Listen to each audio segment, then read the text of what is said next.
The U.S. wants to use India, clearly. It wants to use India to beat up China. Beat up China. Beat up China. Don't play the American game. That's my only advice to you. To be an enemy of the United States Be an enemy. Be an enemy. is dangerous, but to be a friend is fatal. Fatal. Fatal. If Taiwan thinks that the United States is going to save Taiwan from China, oh my God. Truly, God help us. In February, you quoted Henry Kissinger, the European Parliament, and you said, to be an enemy of the United States is dangerous, but to be a friend is fatal. Would you offer the same advice to policymakers in India as they try to navigate the Trump tariffs? Try to navigate. Try to navigate. That line is actually Henry Kissinger's famous line. That if you're a friend of the United States, beware. Beware. Beware. Very dangerous. I have lived a whole lifetime of America declaring its friendship to countries that end up getting destroyed. End up getting destroyed. End up getting destroyed. In part because of that wonderful friendship. I don't think I have to give advice. Give advice. Give advice. To India. It's a little superfluous. Superfluous. Superfluous. But just be careful, you know? There is no alliance there. No alliance. No alliance. India is anyway too big for alliances. You are an alliance in and of yourself. Civilizations behave as civilizations do. And so being the most populous country in the world, you take care in your relations everywhere. But I would say the idea, and I do have to say it, it sounds, I hope I'm not rude or misunderstood. Not rude or misunderstood. Not rude or misunderstood. But the U.S. wants to use India, clearly. It wants to use India to beat up China. Don't play the American game. That's my only advice to you.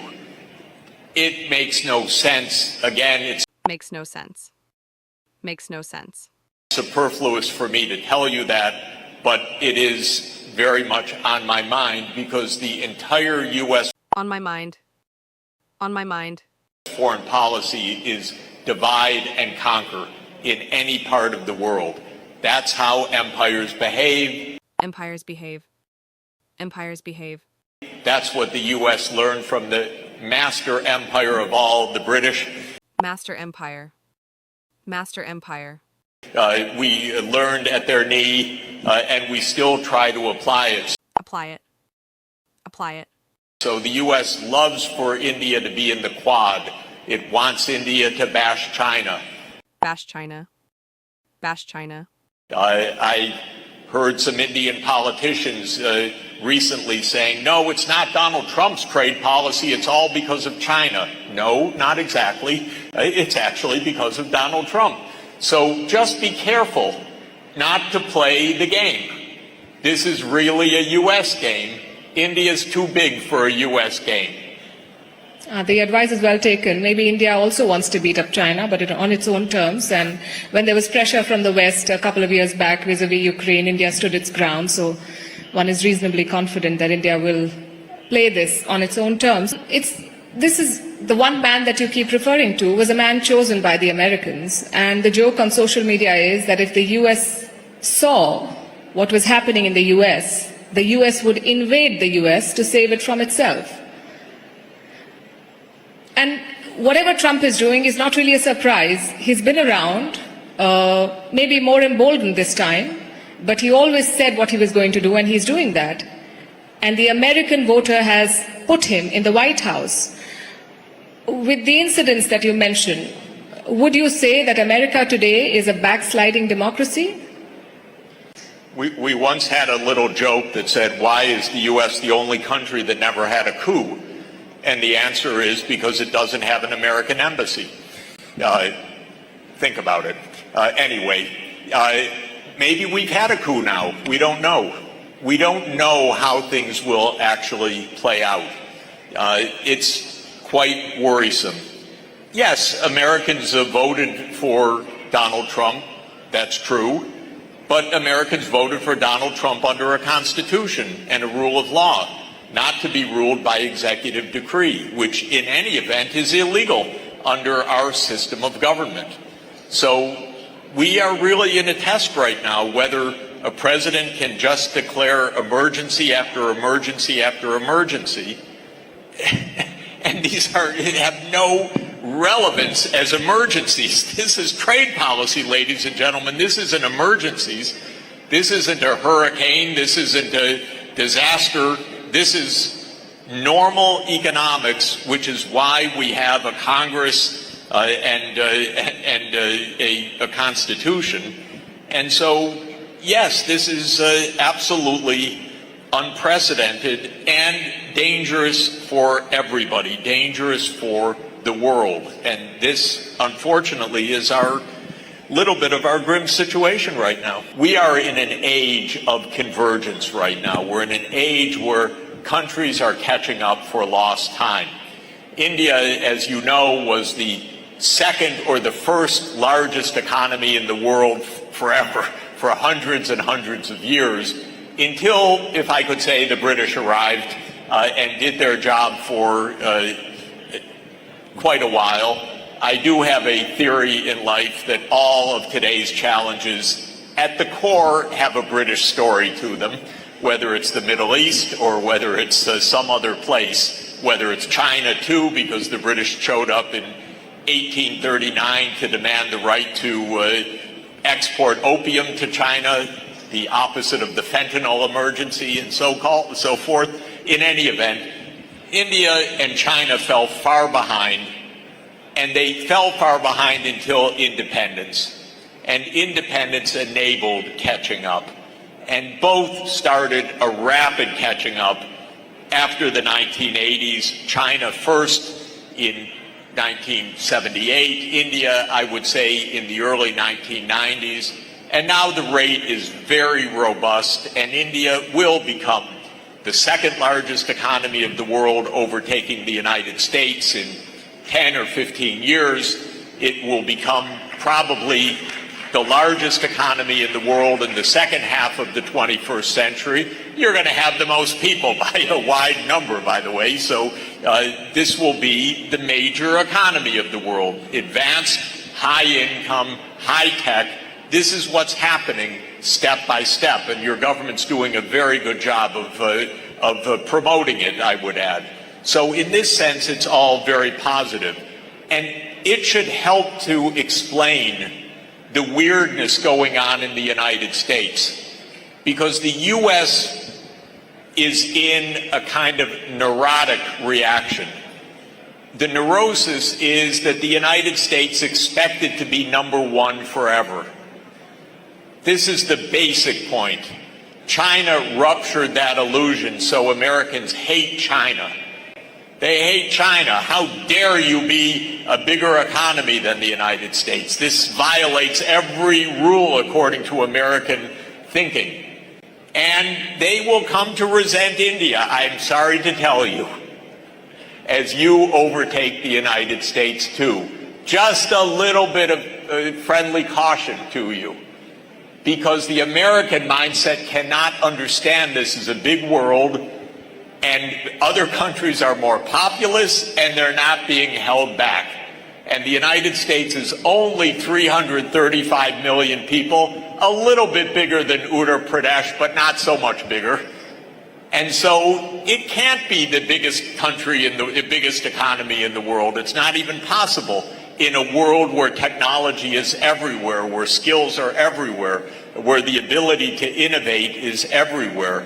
But this is driving the Americans crazy, and it's driving the Americans crazy, especially about China. Don't be pulled into it. I know India and China have their own issues, but settle them, because between the two of you, you're 40% of the world population, and you could actually help to run a very decent world together. Thank you. Fun fact about the UN Security Council, there are 5 permanent members, and the one blocking India's entry happens to be China. So when you talk about India working with China, and India has put the best foot forward every time, so there are issues to be resolved there. But just to say, yes. I talk to Chinese politicians and the diplomats all the time, and I'm always telling them, admit India as the 6th permanent member. Yes. Because it's good for China and it's good for India. It's good for the whole world. And I'm also explaining it's good for China because we need a multipolar world. We're way past the United States leading anything, okay? We want it to be there and be cooperative. Don't make a mess. Be nice. Play with the others, okay? To have that kind of world, India needs to be there, right front and center. And China wants that, so China's not just facing American bashing all the time.